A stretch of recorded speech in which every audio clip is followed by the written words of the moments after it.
we will start vomiting today. Okay, today's lecture is on the vomiting and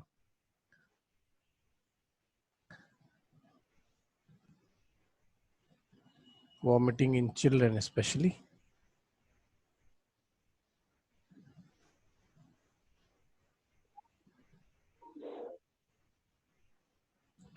So vomiting is a coordinated motor response of gastrointestinal tract and respiratory system that result in expulsion of the stomach content. ठीक है, तो mainly क्या होता है कि जो भी stomach का कंटेंट होता है उसको एक्सपल्शन किया जाता है और 3 फेजेस होते हैं, nausea, retching and emesis. Nausea, retching and emesis इसके 3 फेजेस होते हैं। यंग चिल्ड्रंस के अंदर जब इंट्राक्रैनियल प्रेशर सीएनएस के अंदर जब बढ़ जाता है तब भी वॉमिटिंग का चांस होता है और विदाउट नोजिया होता है ये। ठीक है, रिगर्जिटेशन जो है वो non forceful effortless expulsion of the gastric content. Actually मैंने रिगर्जिटेशन कई बार आपको बताया, जीईआरडी अगर आपको याद आ रहा हो, जीईआरडी मैंने आपको बताया हुआ है। जीईआरडी जो है वो गैस्ट्रोएसोफेजियल रिफ्लेक्स दिखाता है यहाँ पे। ठीक है, तो उसकी वजह से होता है और जो जीआरडी में हो रहा होता है उसको रिगर्जिटेशन बोलते हैं एक्चुअली। जब शुरुआत होती है तो उसमें होता क्या है कि जो कार्डियक स्फिंक्टर होता है और पाइलोरी स्फिंक्टर होता है वो प्रॉपरली मॉडिफाइड नहीं हुए होते, इतने अच्छे नहीं हुए होते। इसकी वजह से वहाँ पे जो है रिगर्जिटेशन जैसी प्रॉब्लम्स आती है। ठीक है, इसके अंदर बस नॉजिया नहीं होता, फोर्सफुल वॉमिटिंग नहीं होता है। गैस्ट्रोइसोफेजियल रिफ्लक्स एबनॉर्मल होती है, एसोसिएटेड विद कॉम्प्लिकेशन, है ना। कभी कभी क्या होता है, ये इसके कारण जो है कॉम्प्लिकेशन हो सकता है, एस्पिरेशन, निमोनिया और इसोफेजाइटिस। ये जो है गैस्ट्रो रिगर्जिटेशन के कारण हो सकता है या फिर गैस्ट्रोइसोफेजियल रिफ्लक्स के कारण होता है। उसके बाद आप देखिए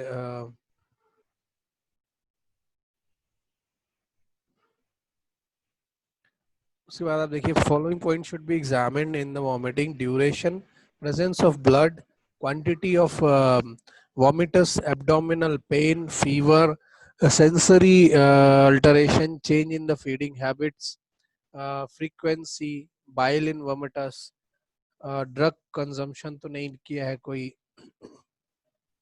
फिर symptom of CNS and GIT, respiratory system and cardiovascular system and dehydration. तो इतनी सारी चीजें हैं कि कितने दिन से हो रहा है, ब्लड तो नहीं आ रहा है।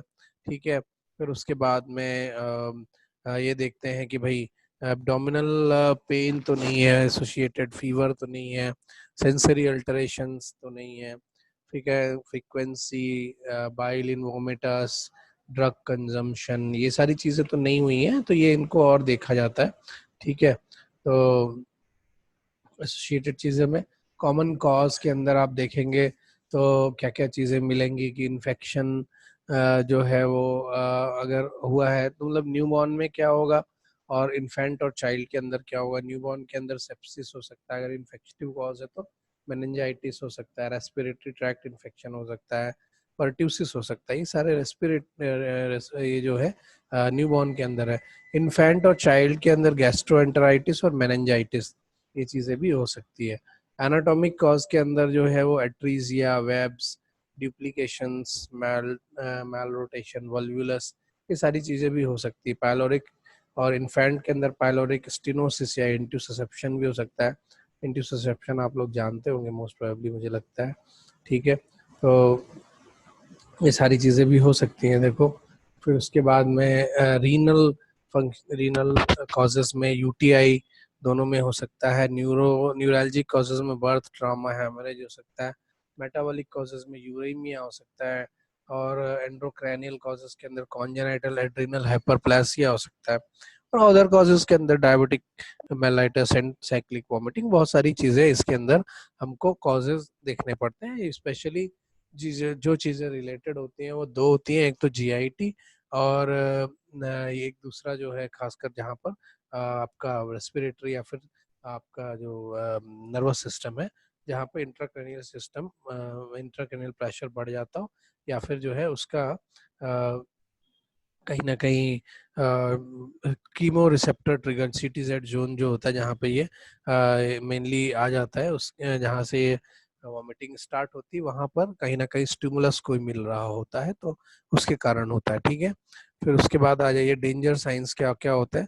डेंजर साइंस के अंदर जो है परसिस्टेंट एंड फोर्सफुल वॉमिटिंग है ना। अगर डेंजर साइन अगर वॉमिटिंग के अंदर बहुत फोर्सफुल वॉमिटिंग हो रहा है, एब्डोमिनल डिस्टेंशन हो रहा है, पैल्पेबल मास पर एब्डोमेन विजिबल, पेरिस्टालसिस विजिबल दिख रही है, failure to gut gain weight, proper weight gain नहीं होता है, लॉस ऑफ वेट हो रहा है, अल्टर्ड सेंसोरियम है, failure to accept demand feed की, जब भी डिमांड वाला फीड हम दे रहे हैं, मतलब एक फीड ऑन डिमांड होती है और एक जब हंगर होता है तब, ठीक है, और एक होता है टाइमली फीड। इस तरह से दो टाइप से फीड कराते हैं बच्चों को। तो एक तो जब डिमांड फीड देते हैं तो फिर अगर वो फीड ना ले रहा हो तब कहीं ना कहीं उसको हमको देखना चाहिए।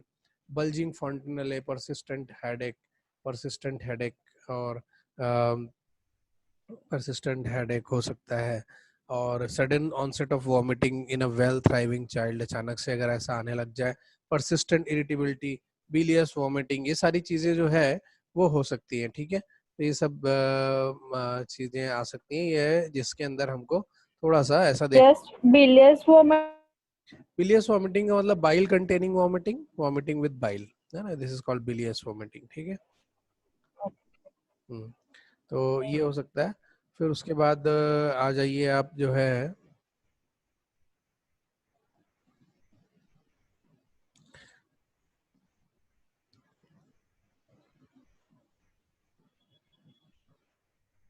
फिर क्या क्या इन्वेस्टिगेशंस करने हैं हमें ये देख लेते हैं हम। यूरिन रेडियोग्राफिक कर उसके इन्वेस्टिगेशंस करते हैं, ब्लड है ना, का CT स्कैन और स्टूल, ये सब चीज़ें जो है हमें देख लेनी चाहिए पेशेंट का। ठीक है, फिर आगे बढ़ते हैं हम, देखो। उसके बाद देखिए आप